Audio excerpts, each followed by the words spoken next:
और अब बात करते हैं सीएम योगी की समीक्षा बैठक की। आपको बताएं कि लखनऊ में सीएम योगी की बैठक हुई है, जिसमें कई अहम मुद्दों को लेकर चर्चा हुई है। सबसे बड़ी बात, अयोध्या में जो विकास कार्य इस वक्त चल रहे हैं उसको लेकर चर्चा की सीएम योगी ने। साथ ही विकास कार्य में तेजी लाने के निर्देश दिए हैं। हालांकि अयोध्या के अंदर आप देखिए कि अयोध्या को विश्व स्तरीय पहचान दिलाने की कोशिश हो रही है। लगभग राम मंदिर का निर्माण कार्य पूरा हो चुका है और अब पूरे के पूरे अयोध्या के विकास पर सरकार का फोकस है, जिसे प्राथमिकता दी जा रही है। क्योंकि उत्तर प्रदेश के अंदर चाहे हम काशी की बात करते हैं, मथुरा की बात करते हैं, तो यहाँ देखिए ये वो जगह है जहां पर हर रोज लाखों की संख्या में श्रद्धालु पहुंचते हैं, जिसमें अयोध्या भी शामिल है। अब अयोध्या को न सिर्फ भारत के अंदर बल्कि पूरी दुनिया में एक अलग पहचान दिलाने की कोशिश है, क्योंकि जाहिर तौर पर हर कोई ये चाहता है कि वो एक बार अयोध्या जरूर घूमकर आए, प्रभु श्री राम के दर्शन करके आए।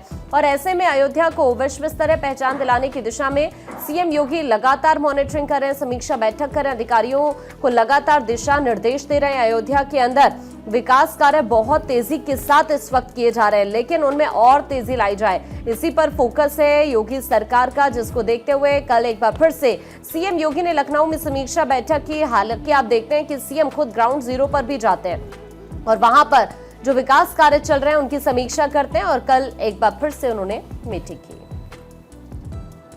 चरण सुहावे गुरु चरण यात्रा, जिसमें उत्तर प्रदेश के मुख्यमंत्री योगी आदित्यनाथ शामिल हुए और यहियागंज गुरुद्वारे में सीएम योगी शामिल हुए। गुरु परंपरा ने भारत को केवल आस्था नहीं, राष्ट्र की रक्षा, सेवा, बलिदान का आदर्श दिया। हम इस विरासत को सलामत रखें। बता दें कि सिख समुदाय की आस्था का प्रतीक चरण सुहावे गुरु चरण यात्रा के पवित्र जोड़ा साहिब का लखनऊ में भव्य स्वागत हुआ। यह यात्रा सिख समुदाय के 10वें गुरु गोविंद सिंह और माता साहिब कौर के पवित्र जोड़ा साहिब से जुड़ी है, जो सिख आस्था का अत्यंत पवित्र प्रतीक मानी जाती है। इस दौरान सीएम योगी ने कहा कि गुरु परंपरा ने भारत को केवल आस्था नहीं बल्कि राष्ट्र की रक्षा, सेवा, बलिदान का आदर्श भी दिया। मुख्यमंत्री योगी आदित्यनाथ ने कहा कि हमारी जिम्मेदारी है कि हम इस विरासत को सलामत रखें और आने वाली पीढ़ियों तक इसकी प्रेरणा पहुंचाएं। लखनऊ के यहियागंज गुरुद्वारे में आयोजित समारोह में मुख्यमंत्री योगी आदित्यनाथ सम्मिलित हुए, गुरुवाणी सुनी, यात्रा सदस्यों को पटका पहनाकर सम्मानित भी किया। सिख गुरुओं का भारत की सनातन परंपरा में योगदान अविस्मरणीय है, अभिनंदनीय है।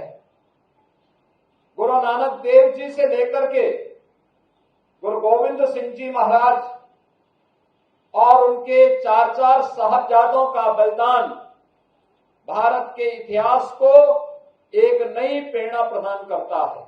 अपनी यात्रा के अलग अलग पड़ावों में आपने देखा होगा किस प्रकार का उत्साह का वातावरण है। हर व्यक्ति अपनी इस विरासत पर गौरव की अनुभूति करते हुए इसके साथ जुड़ने के लिए उत्सुक है।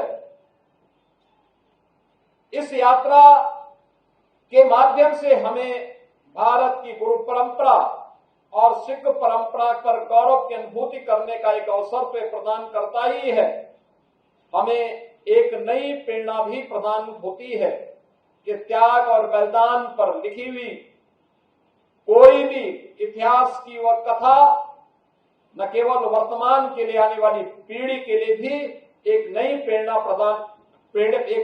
होती है। और आज ये प्रेरणा हम सबको इस यात्रा के माध्यम से प्राप्त हो रही है। मैं इस अवसर पर इस यात्रा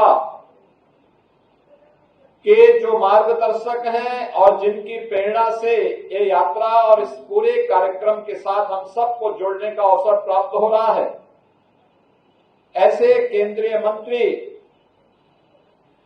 जो देश के विकास में आदरणीय प्रधानमंत्री जी के मार्गदर्शन में निरंतर प्रभावी ढंग से कार्य कर रहे हैं, ऐसे सरदार हरदीप सिंह पुरी जी का हृदय से धन्यवाद ज्ञापित करता हूं कि हमें जब 9वें गुरु तेग बहादुर जी महाराज की 350वें शहीदी दिवस कार्यक्रम के अवसर पर इस शहीदी वर्ष में हम सबको जुड़ने का सौभाग्य प्राप्त हो रहा है।